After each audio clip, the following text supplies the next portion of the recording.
Welcome to ENG 328, Study Session 12, Aesthetic and Ideology in Zimbabwean Poetry.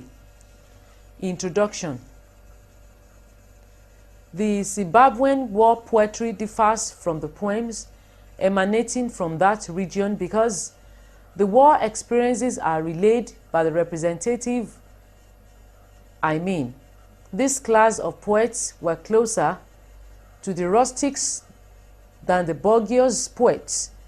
In this study session, 3 poets will be our focus. They are Musemura Zimuyas Thought Tracks, Chenjirai of Up in Arms and His Red Hills of Home, and Freedom in Yamubaya's On the Road Again. Among the 3 poets to be discussed below, 2 did not actually participate directly in the physical fighting, while the third was a guerrilla who composed some of her poems at the height of the combat. Of the 2 whom did not fight, one was in the country throughout the armed conflicts, while the other was incarcerated by the Rhodesian regime.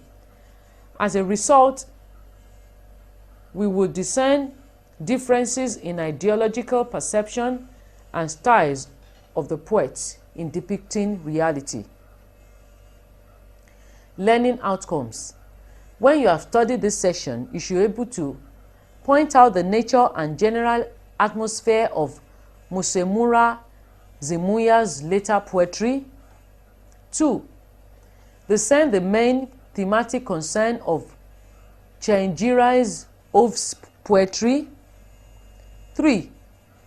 Situate irony and a sense of unresolved imbroglio in the fundamental essence of freedom in Yamubaya's On the Road Again. Musemura Zimuya. In the introduction of his collection, Zimuya has this to say: at the height of the War of Liberation, Great Zimbabwe seemed to speak eloquently, timelessly, to all who sought and fought for the freedom of this land. It was a living might. At the same time, the message which it seemed to communicate was proportionally impossible to capture. I realized that while we were looking for freedom, we were also engaged in a quest for an individual accommodation with existence and for the meaning of Great Zimbabwe. 1982-7. A striking feature of Zimuya's collection is its patriotism. Whether Zimuya is describing the scenery, longing for home from across the sea, or singing songs of Great Zimbabwe, he is ever conscious of his duty to the community. At the heart of Zimuya's vision as an artist is the concept of Zimbabwe as a nation, infusing into the whole collection strong spirit of nationalism. This mirrors the overbearing spirit among the patriotic Zimbabweans during the War of National Liberation. The writing of poetry became the Zimuya part and parcel of the search for a Zimbabwean identity, 1990-112. Thus, Great Zimbabwe is the main symbol in some of the best poems. Other related symbols include mountains and the Zimbabwe bird. These images are linked so that the mountains and the eastern district merge into the rock of Great Zimbabwe, and the Zimbabwe bird in turn symbolizes the nation. Zimuya's later work is dominantly joyful in mood. There he uses lively mood and countenance. The mood is that of jollity and celebration. In Children Rain Song, the poet captures the mood and rural children, particularly when it rains. I see little children fling their small clothes away like merry flying termites after their raining wedding flight, skipping, hopping, and screaming in the rain. Rain fall, fall, we will eat berries. Rain fall, fall, we will eat mealies. we will eat cucumbers. Rain fall fall. In another poem, Kisimiso, Simuya pictures the joyful mood of a family that has gathered for Christmas celebration. Kisimiso means feasting. Dozens of bread loaves, drums of tea, rock-sized pieces of meat of the he-goat, intakes of thousand-eyed soup, and of course, large pots of fizzing, frothy beer.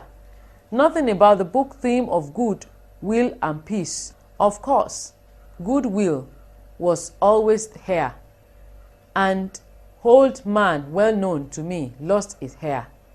The humorous aspect of this book is best depicted by the poem Ifulaimachina, which gives a picaresque of an old African man wonder at the sight of an aeroplane, pulled a fine long whistle to fill his heart with this wonder, and in half-empty voice said, Ifulaimachina, following the front of smoke with his squinting eyes and in innocent, gumful smile.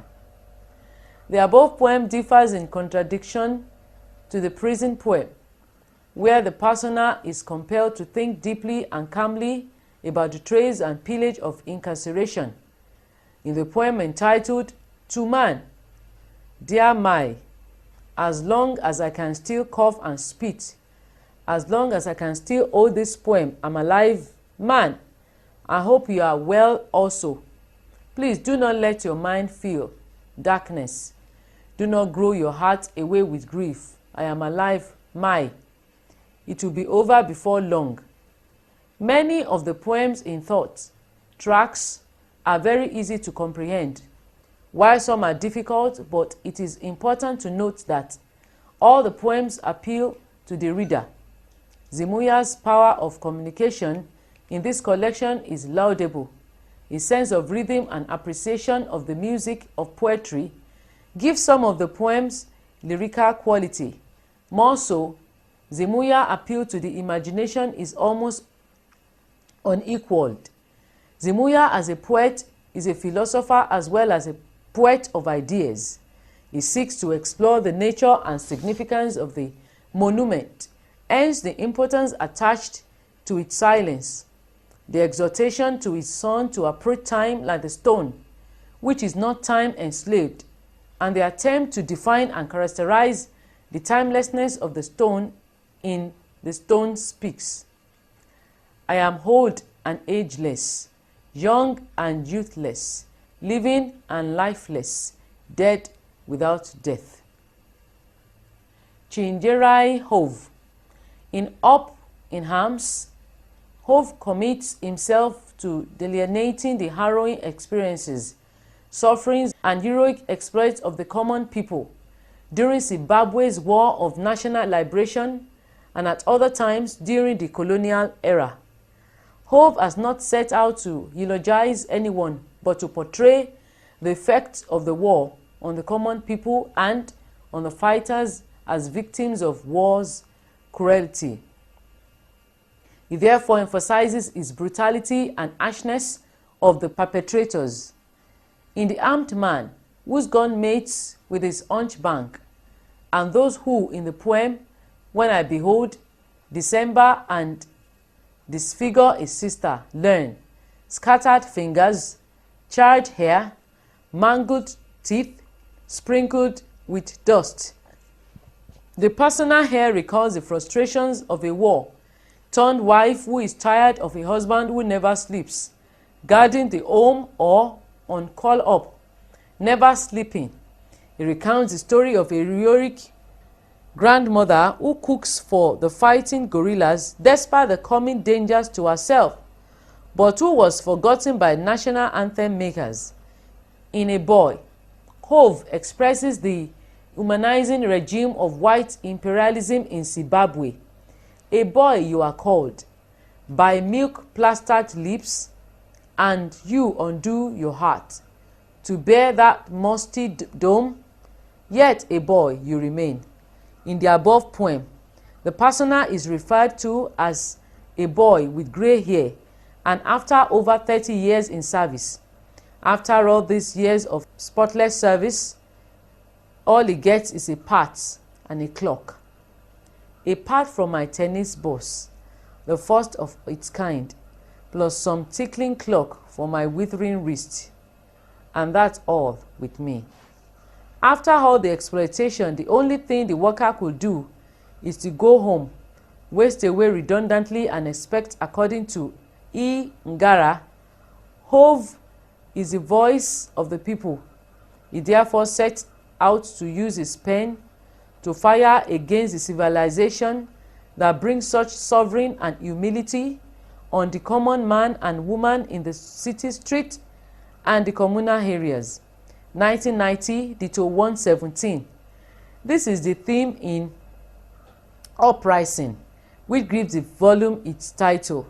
I have been up in arms with this rinsed civilization, civilization that walks naked and roosts brother for sister's lunch.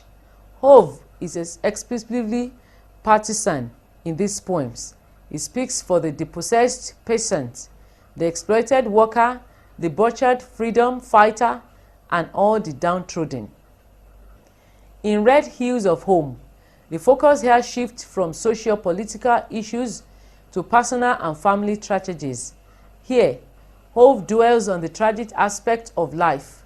There is indeed the concern for the peasant whose way of life is being destroyed, but the social message is overshadowed by the mystery of the protagonist, who laments his plight and the plight of his dead father. I grew up here. Father died underground 7 rainless seasons ago, and the burial news was all we had to bury. Now the fatherless eagle, like roast meat, recite the mystery of the dusty sky. Some of the poems in this collection focus on the self rather than the society, as is the case with Hove's earlier poems. In Once Partners, the protagonist yearns for a lost marriage partner. We swam and sank and swam again, but tomorrow I sit alone, alone on the doorstep of a home without a fireplace, not fearing the storm, nor the silent thunder in my heart. The distance left behind, it's gone. The cloud passed me without even a drop of dew on my head. In these poems, Hove makes rather a distressing reading. He dwells much about the tragic side of life and little about the joys and happiness of living in the world. While misery and tragedy are facts of life, people do not want to be told that misery is all there is. 1990, Ditto 119. However, some of the poems in this collection indicate that Hove has acquired a greater mastery of poetic technique than in the earlier volume. While one can justifiably say that Red Hills of Home is a sad poem, it is artistically a fine piece of work. Consider, for instance, how in the third stanza the poem portrays the effect of technology and the new way of life on the peasants. Red hills have come with wounds whose pulse suffocates the peasant. The peasant's baby sleeps, knowing only thin dreams of moonlight joy.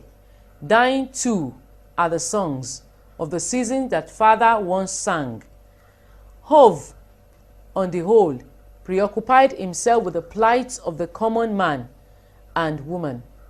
He expresses a general concern for the lot of the black workers who were exploited at their workplaces and died without the benefits which accrued to white workers on retirement. 1990, Ditto 121.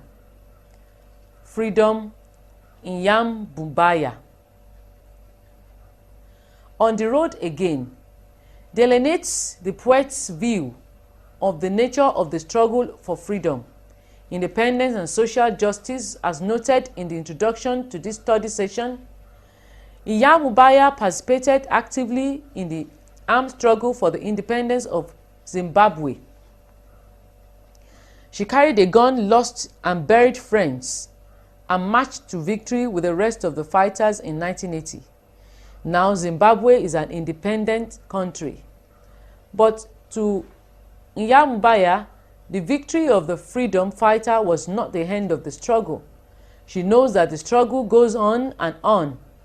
As she declares in the title poem, she makes her intention clear in the introduction.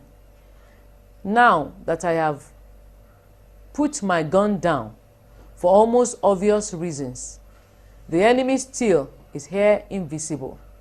My barrel has no definite target now. Let my hand walk, my mouth sing, my pencil write about the same thing my bullet aimed at. This is perhaps the motive that runs out through this enchanting collection of poems. To the poet, the war against imperialism in Africa is endless. In Defeated Victory, she analyzes Zimbabwe's struggle for independence, accesses the victories won by Africa, and declares, "We surely won all battles, but lost nearly all wars. We cured all symptoms, but not the diseases. A defeated victory. Africa past, present, and future." Nyambaya was there in the struggle, and what she says from the bottom of her heart, from direct experience and with an authority that no one can question. She is ideologically advanced. She has reached a high level of consciousness and is capable of discerning social analysis and a clarity of vision unparalleled in Zimbabwean poetry. Study session summary. In this study session, we have shown the appeal to Zimuya's thoughts, tracts. Here, it demonstrates a progressive attitude to the political science in the pre-independent Zimbabwe. Hove Hin, Up in Arms, takes a partisan position and aligns himself with the downtrodden and the struggling lot of Zimbabwe. While Nyambaya's strength lies in the convincing manner in which he records the experiences of the freedom fighters. We have come to the end of study session 12. Thanks for listening.